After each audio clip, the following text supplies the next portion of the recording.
Hi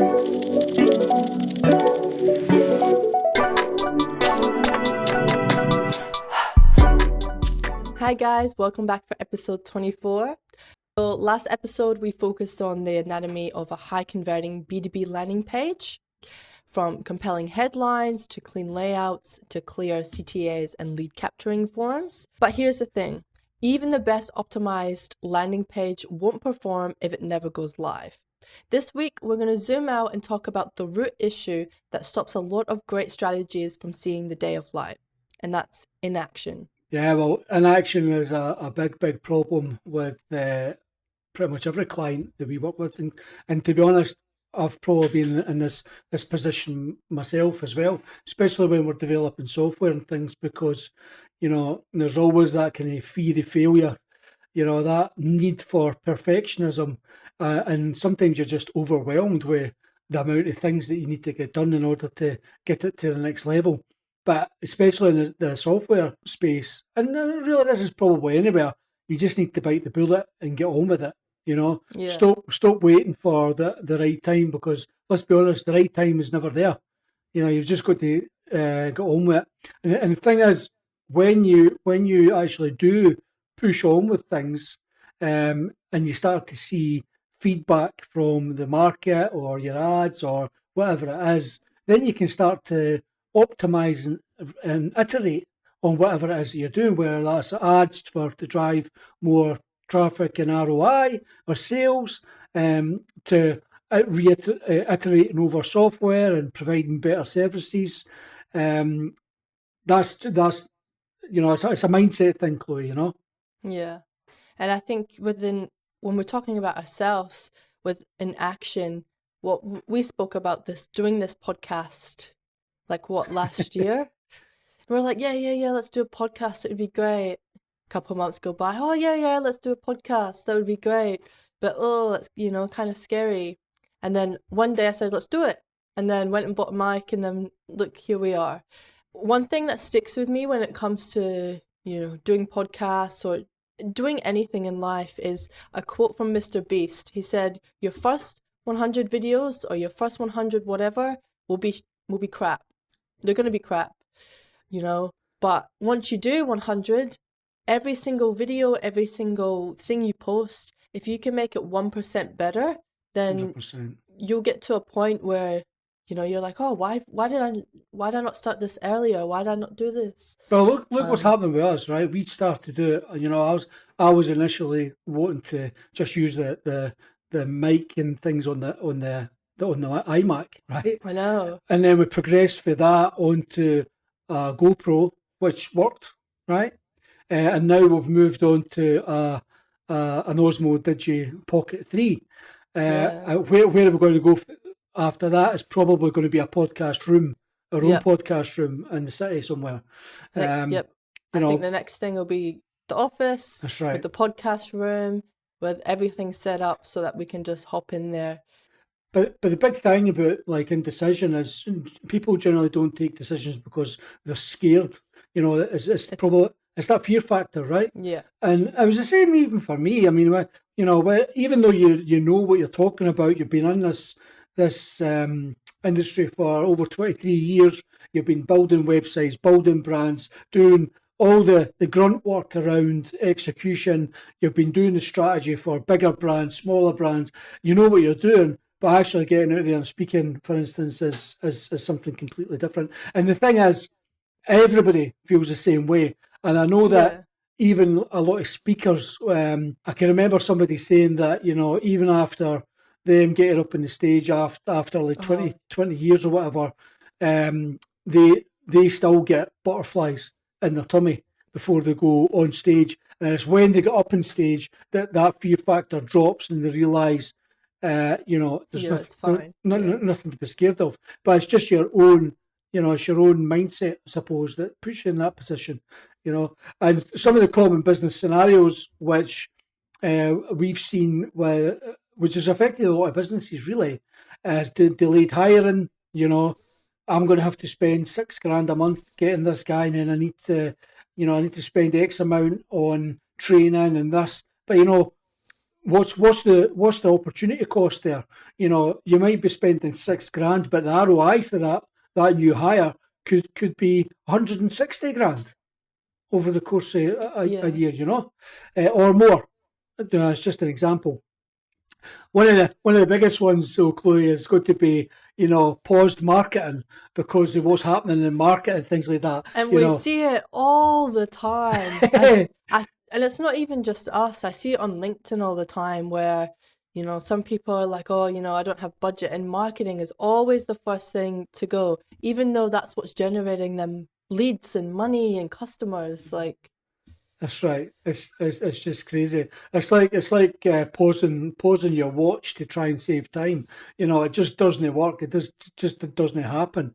Another issue that I've seen before is endless planning, where they continually plan and then they're at the point where they're about to launch whatever it is, whatever campaign that they're doing, and then they think, oh, I need to go back. Oh, that's not quite right. I need to go and do this, and yeah, then before you know it, well, I suppose like us, I suppose, when you're you're kind of unsure what to do, you, and the thing is, what you need to do is just get bloody on with it and do it. If who yeah, cares if it fails? Who cares if it doesn't work? Who cares yeah. if you're 60 or 80 podcasts in and you've only got a couple of people listening? Even if that, just keep pushing on. One thing I just want to hit back on is, waiting for the right time. Now, I've seen something about a content creator who was, who they started out doing, their videos and whatnot, and this person actually blocked, 70 people from viewing their content and stuff because that he was so scared of what other people would think. And, other people would say, oh, laugh at them or, have a negative, have something negative to say about, this person creating the Yeah, content. And anyways, they came to, kind of see that nobody cares. They'll like it and they'll scroll, or they'll just scroll, because genuinely nobody gives up about you or what you're doing.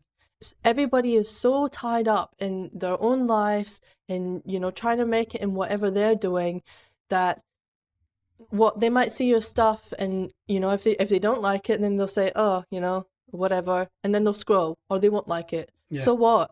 So what? There's so many other people out there that are looking for your content, that are looking for your advice, that are going to love you, and those are the people that you need to target. That's right. And the thing is, the whole point of us doing anything here, apart from obviously making money so that we can eat, is to help other people. You know, Yeah. you're here to serve other people. That's the bottom line. And that's exactly what you need to do. And there will be people that you can be seen as haters for what you're doing, but you need to just understand that not everyone is your customer. You need to make sure that the people that do care about what you have to say and what the stuff that you're doing is the people that you continually converse and engage with. You And know, you create your own little community of people that love you and your content and what you have to say. that's right, 100%.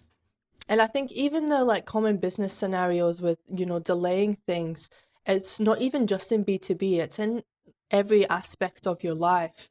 You know, this this time last year, I think I was thinking about getting, a coach for gym and whatnot. Anyways, I was like, oh no, like, $50 a week, like, and $50 a week isn't, that much when you think about it. It might be a lot for some people, it might be not a lot for others. But when you're thinking about, your health, what does it cost? I feel like a better person. I'm rocking up to the gym. I know what I'm doing without guessing. Yeah. I'm seeing results. So what that 2 grand a year, that's to better myself. So just go for it. I think, if you're thinking about it, just do it. Well, the thing is, $50 a week is divided by seven. Is not a very much per day. I mean, No, eight, say 8 a year, whatever it is. it's a Um, cup of coffee. Aye, and that's exactly right. And a lot of people wake up every day and they will go and spend, get that one large latte or whatever it is that they drink, whatever their preference is, no realizing that that money that they're using for to drink that coffee could be better invested. in something else, which is going to help them in the long run. Yeah. Anyway, what an action is really costing the business is probably lost revenue from delayed campaigns or strategy pivots. The thing is, if you're continually planning all the time, or you're continually at that point where you're ready to go but you're too scared to flip the switch, you're just preventing your own business from growing and driving revenue. And the thing is, even within that, you've got to ask yourself, what's the opportunity cost? What is this opportunity costing you? So, for instance, if you had made that decision 6 months ago, how far on would you be now, and how much additional revenue would you have made? And that there is the opportunity cost that you're missing out on. And of course, if you're not doing it, your competitors are, then the chances are your competitors are moving on further than where you are. Another thing is brand stagnation. Where your visibility starts to fade without consistent output. Now, this is happening a lot now with the advent of AI, because the SEO landscape's kind of changing slightly, and a lot of AI systems are now looking at, like back in the day, SEO was all about backlinks and having fantastic content, and it still is. But we've now got this extra layer of AI, where AI is looking at other places for your presence, and where people are actually talking about your brand. So visibility matters still.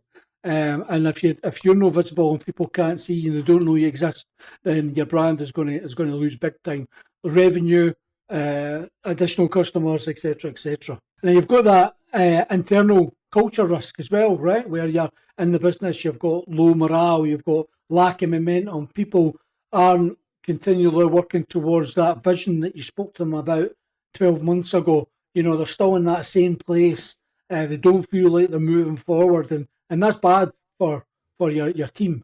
Yeah. You need to always be moving forward. And there's one guarantee in life, and that's change. And that change you're either moving forward or you're moving back.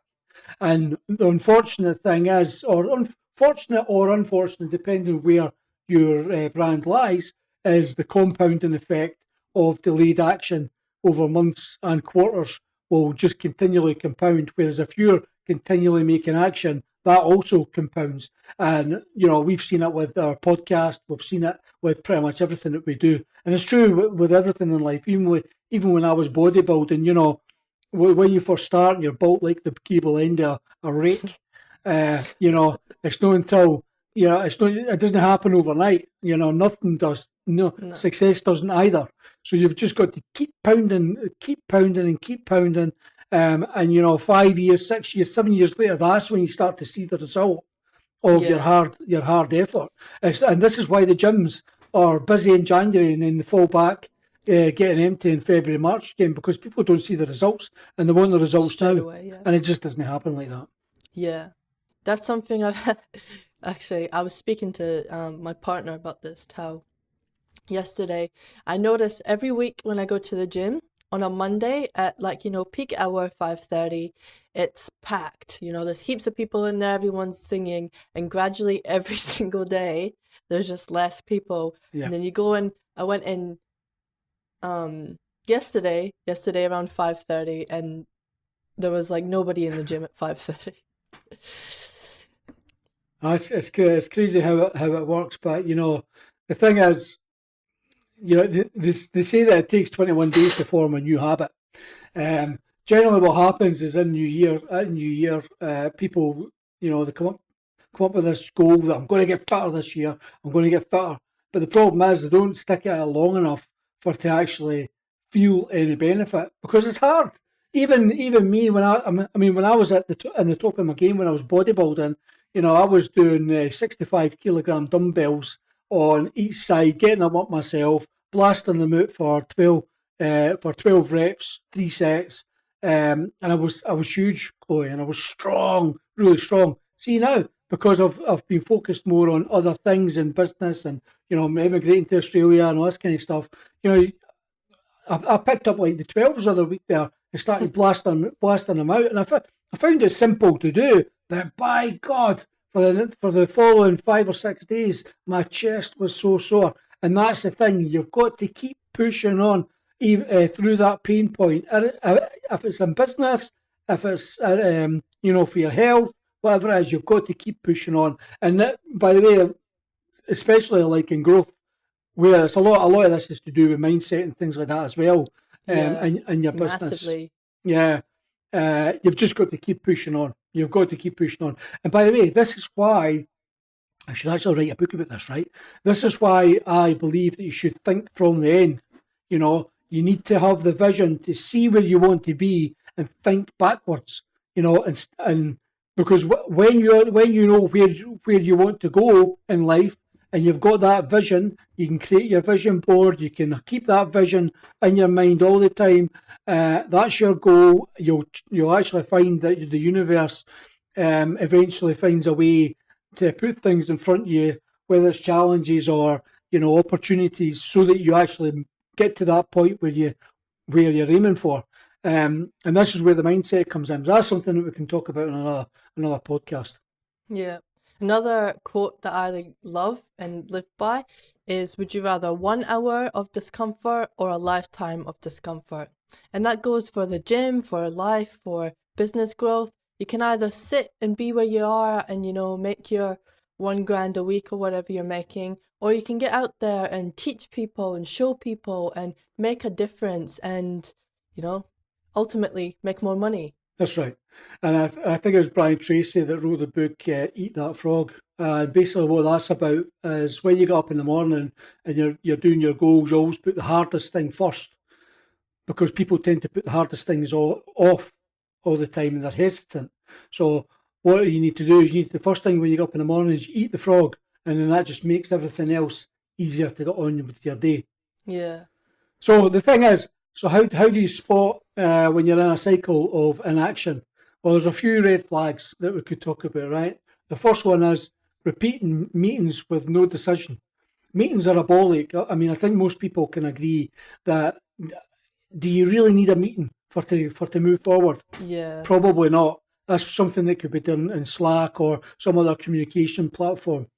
Over researching without implementing. Again, this goes into the over planning kind of thing that we're talking about earlier on as well, where they're continually looking. And by the way, I've been in that situation myself as well. It can't be this easy. It can't be. So you keep researching. And sometimes too, you get that little bit of imposter syndrome where, you're doing the work and you're looking at it and you're like, oh, is this good enough? Is that good? Is this good? And I know I get into that, imposter syndrome. Yeah. Sometimes where I'm doing something and I'm like, this looks great. And, other people are saying, wow, that looks great. And I'm thinking, oh, does it? Does it really align with this? Does it fit this? Does it fit that? But honestly, you'll never know unless you just try and do it. Well, that's exactly right. And there's this thing that I'm sure both of us can relate to, is consistently deferring to the next quarter. Well, that's exactly what happened with our podcast, because we're too busy. Even our website, I mean, when we moved to Australia, I took our website essentially down, and I started consulting with some companies here, because we're in a place where are we really going to live in Australia? Is this where we want to be, etc., etc. So I started consulting with some companies here, and then I seen the opportunity, so started doing execution and agency work again, and literally it was about 5 or 6 years before we managed to get a website up there. And the thing is about that, your first inception is never good, right? Never good. Even like in the last year, how we've evolved, if you like, we've transformed our own business from where it was when we were making money to where it is now. It's just night and day. And it's getting up and having that mindset of always wanting to push on, always looking for the next thing, the next thing to make it just that, as you say, that 1% better every single day. Yeah. So some passive language that we see when you're in a cycle of inaction is you say to your team, oh, we're still thinking, oh, we might do it, oh, we'll see about that soon. And you're just deferring it, you're just wasting time because you don't want to make an action. Or a decision anyway. Yeah, Yeah, and a lot of that comes down to the lack of accountability for where they are in their business and taking ownership for stalled areas. And a lot of that, especially depending how big the business is and the departments that they've got, a lot of that is essentially down to the CEO, yeah, managing director, the person at the top of the helm that should be driving and providing the vision. It's up to yeah, them to keep these things pushing on. yeah. So how do you break the cycle and take purposeful action? So you first want to start small. You want to focus on, single actions with short feedback loops. Now, the thing is, one of the things I learned, I think it was Brian Tracy that said this as well, is how do you eat an elephant? One bite at a time. And that's exactly right. Yeah. You've got to start with the first step, and then you take the second step, And then, and yeah, and you just keep going, and that's how you get out of that, out of that. yeah. You know, You want to use the 80-20 rule. So act on 20% of ideas that are going to drive 80% of outcomes. Prioritize momentum over perfection. As said, your first 100 podcasts aren't going to be great. They aren't going to be amazing. But if you're bettering yourself 1% every single time, if you're tweaking little things, trying new things every single video, then eventually it's going to be bloody amazing. the thing is, Chloe, I think I've got a problem with this as well. That whole getting that priorities thing, because if you take our software, which I've been building for what seems like forever, probably the best part of 5 years, um, Metamorph OS, which is essentially becoming an operating system for the business, which includes a website and the CRM and all this kind of stuff, much like a little bit like HubSpot, but just better. But one of the things there is, I'm always looking to perfect it. I work on it every single day. I've built most of it myself, but I've also got that little thing in there about the perfection of things. It needs to be perfect, but it bloody doesn't. And I need to stop that as well myself, get it launched, get it out to the public as a SaaS app, and keep pushing on. So that's something that I'm going to take action on this week. And what's really funny is we posted something the other day and I asked ChatGPT what Adonis Media's curse was, and it said perfectionism.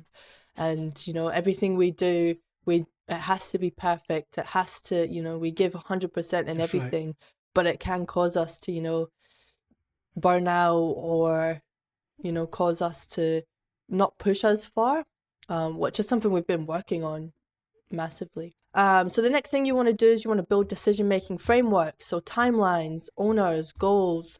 What we do is we use Asana. I think I'm saying it right.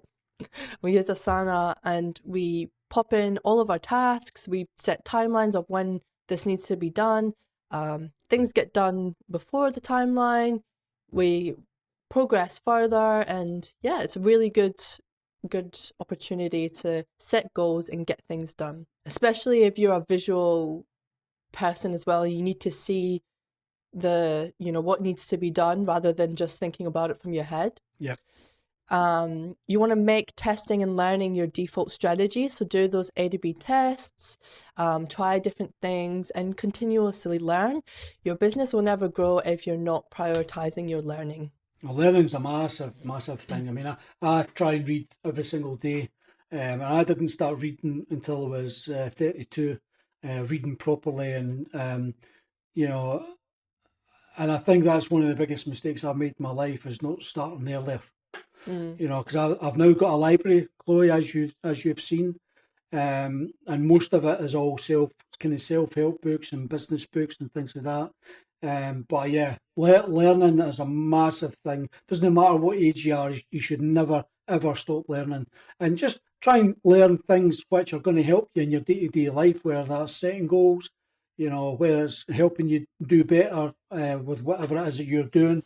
I build software, so I need to keep at the front of need to remain at the forefront of innovation and things. And it's not just that, because we're building brands and things like that as well. Advent AI, that all has an impact on how we deliver our services and things. So it's absolutely imperative that you continually learn. Yeah. And ask yourself regularly, What's the cost of doing nothing here? So some tools and resources to support decisive action. So you've got productivity tools like Asana, ClickUp, or Trello. And that helps your accountability. You pop your tasks in, what needs to be done, what's most important, and you can just fire them off. And it's super simple and easy. Yeah, helps you get things done. Strategic frameworks. So you've got that Eisenhower matrix, rice scoring, the SOSTAC framework, and the RACE framework. So we've actually done a podcast on the RACE framework. We've got one upcoming for the SOSTAC, so I'll link them down below. We've also got some different blog articles that you can go through and have a read and really learn how those frameworks can benefit your business and your decision making. And the thing is, I mean, we're obviously SOSTAC planners, so we use the SOSTAC planning framework all the time. And the thing is, you can actually integrate the RACE framework into SOSTAC, which makes it even better. Yeah. You've got AI tools. So as we all know, AI has become very prevalent in the last year. So you've got ChatGPT or Notion. You also have Gemini to help unblock creativity and planning bottlenecks. So if you're doing some Facebook ads and you have no clue, you can go ask ChatGPT for some inspiration and then create it off that. And we have some decision-making models. So pre-mortem, the 10-10-10 rules, 10 minutes, 10 months, 10 years. So we've got some real-world examples here, where a business that delayed marketing during a downturn and lost market share. We'll probably find that happens all the time. As soon as you stop marketing and become invisible to your customers, even if they are your current customers, you'll find that people tend to gravitate to the ones that they then start to build up the relationship with. So if they're seeing your competitor more than what they're seeing you, then the chances are you're going to see a downturn in market share. A startup that moved fast on a rough idea and became a category leader. Well, that happens all the time. But I mean, to be the category leader, you need to be different. You need to be fast. And this is one of the things, by the way, about being decisive. You know, I think I'm not sure who it was that termed the phrase, but fortune favours the brave. So fortune favours the brave. So what that basically means is the people that actually, and I've said this to you for years, Chloe, you need to be stepping out of your comfort zone. You need to be putting your head up from the pulpit. You need to be that black sheep and the rest beside the rest of the sheep, because people will take notice of the type of people. Yeah. So you need to be bold and decisive in your actions. Yeah. There's another one as well where a B2B brand that restructured slow decision processes and saw major internal momentum. Now that's obviously helps your team. So when your team are more aligned and more cohesive, then everything just works better. Yeah. And that's the whole point of sales and marketing alignment, right? So I have some actionable takeaways for you guys to do this week. I want you to audit key areas in your business where decisions are on hold. Set some clear deadlines with owners for every action initiative. Start tracking cost of delay in your reporting and planning. Make small strategic bets instead of waiting for certainty. And remember, progress over perfection in almost every single situation. So a little teaser for next week, we'll be uncovering the silent revenue killer many businesses overlook, which is poor customer onboarding. If you want to reduce your churn, boost retention, and turn new clients into lifelong fans, then this episode is a must listen. I'll be good, that one. Yeah. Awesome. Well, we'll see you on the next one. Bye, guys. Bye-bye.